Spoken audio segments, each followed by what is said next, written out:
होता त्यावेळेस सोबत काम केलं ना हो तर असेल ठाकरेंच्या पक्षासारखे महाराष्ट्रात आग लागेल, आग. गोरगरीब लोक मरून जातील.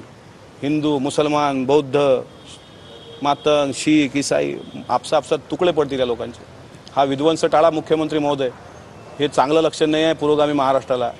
शिवशाहू फुले, आंबेडकर, यशवंतराव चव्हाण, अण्णाभाऊ साठेचा महाराष्ट्र आहे. हेच लक्षण चांगलं नाही. एक बाप म्हणून आणि एक महाराष्ट्रातला सदस्य म्हणून तुमच्या समोर हात जोडून विनंती करतो, हे खुनशी लोक यांना यांची अवकात दाखवा.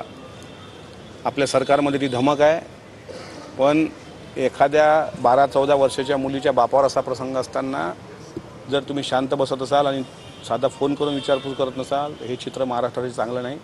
भविष्यात महाराष्ट्रातल्या सर्वसामान्य लोकांचा पोलिसांवरून विश्वास उठेल. अकोल्यावरच्या पोलिसांचा तर उठलेलाच आहे. दहीहंडा पोलीस स्टेशन अंतर्गत एका आरोपीचा झालेला संशयास्पद मृत्यू तो तर फार वेगळाच भाग आहे. अनेक गोष्टी आहेत, मला ते आता ते बोलायचं नाही. आमच्या सरकारची लाडकी बहीण योजना आहे. दुंबळे सरकारचा आणि पोलिसांचा लाडका भाऊ झाला असं वाटतं का? पोलिसांचा लाडका भाऊ आहे तो, म्हणून एवढी तर त्यांना सुद्धा सोडणार नाही. धन्यवाद.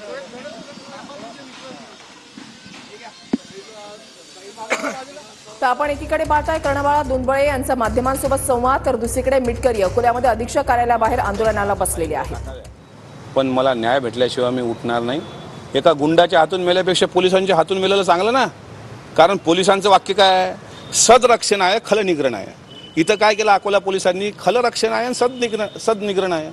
म्हणजे जे हरामखोर आहेत त्यांना तुम्ही रक्षण देताय, आणि जो प्रामाणिकपणे एका संविधानिक पद्धतीनं त्या आंदोलनाला सामोरं गेला. माझ्या कुठल्याही कार्यकर्त्यांनी अकोला जिल्हा, फक्त एक सांगतो, अकोला जिल्ह्यातली कायदा सुव्यवस्था बिघडू नये याकरता मला स्वतः सिव्हिल लाईन पोलीस स्टेशनचे PI अजित जाधव भेटायला आल्यानंतर मी त्यांना शब्द दिला होता की आम्ही कालचा मोर्चा रद्द करू, कारण एका मुलाचा अंत्यसंस्कार आहे.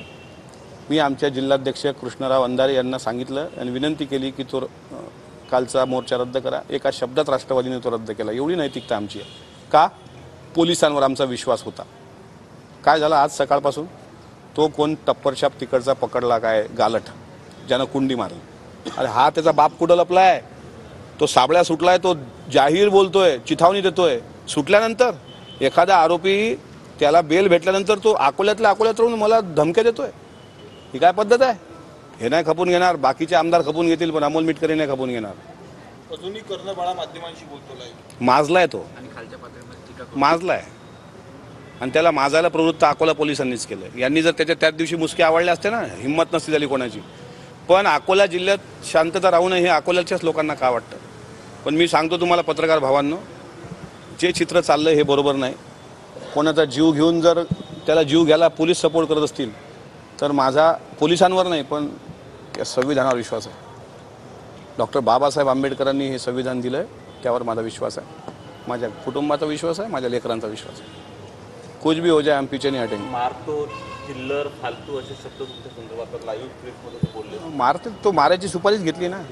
पण तो कोणाच्या भरोशावर मारतोय? पोलिसांच्याच भरोशावर ना. एखादा किती मोठा आरोपी असला, अरे हा जर मर्द असताना, मर्द एखादा हल्ला केल्यावर कसा लष्कर येतोय बा म्हणतोय की आम्ही हल्ला केला, आम्ही ते जबाबदारी स्वीकारतो. हे मर्द आहेत का? मग यांच्यापेक्षा तर लष्कर येतोय बा पुरला. हे साले ढुंगणाले पाय लावून पळून गेले.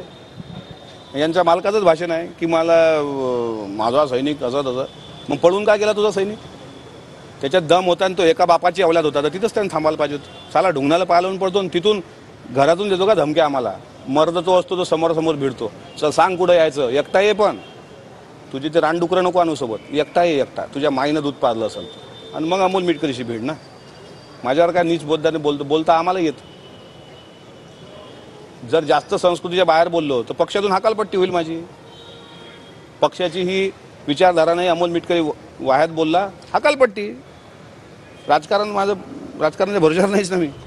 माझा फुलेशाह आंबेडकर, शिवाजी महाराजांचा विचार महाराष्ट्रात जिवंत आहे. हकालपट्टी होईल. हे गोळ्या मारतील, हे गोळ्या मारणार आहेत मला आज. अकोला पोलीस त्यांच्या रिव्हॉल्वरच्या 6 गोळ्या अलर्टवर ठेवलेल्या आहेत त्यांनी. माझा मृत्यू जर झाला तर त्याला कर्णबाळा दोषी जितका असेल त्यापेक्षा जास्त अकोला पोलीस दोषी असेल, हे तुमच्या प्रसार माध्यमांसमोर मी सांगतोय. जर त्याला आवरत नाही, तुम्ही साला उघडा प्रेस घेतोय, कोणाच्या भरोशावर हिंमत करतोय, हरामखोर, त्याला आवरा. त्याला आणा मुसके आवडून आणि मग बोलवा मला चर्चेला. मी उठतच नाही आज, काही होऊ द्या. तुम्ही आणा दिवसभर, तुम्ही इथंच थांबा, जाऊ नका आवड. तुला भूक लागली असेल जा बेटा.